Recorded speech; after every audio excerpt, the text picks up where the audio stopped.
A lot of people seem confused about the way penalties were applied after the Austrian qualifying and thus the way the final starting grid ended up. So I thought I'd do a quickie video to show you what happened and why Hamilton ended up 4th and not 5th, even though he qualified 2nd and added a 3-place penalty onto that. So it seemed like he should have been 5th, right? But no, he's 4th.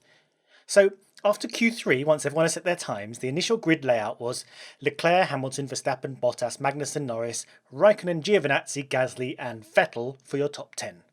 Magnussen had a looming 5-place penalty and Hamilton got himself a 3-place penalty for blocking during Q1.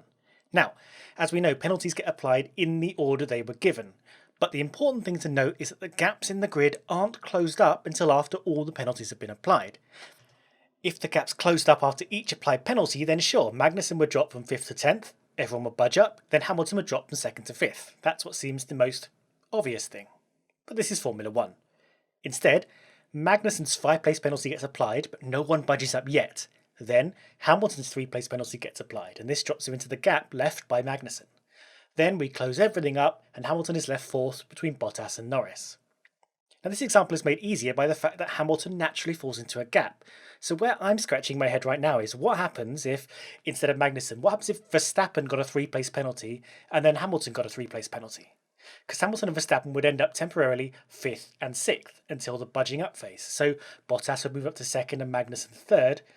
But then would it go Hamilton, Norris, Verstappen? Or would both Magnussen and Norris budge up together and make it Magnussen, Norris, Hamilton, Verstappen? I'm unsure here. And to be honest, I think it's just easier to budge everyone up after each penalty is applied so it doesn't end up unnecessarily messy.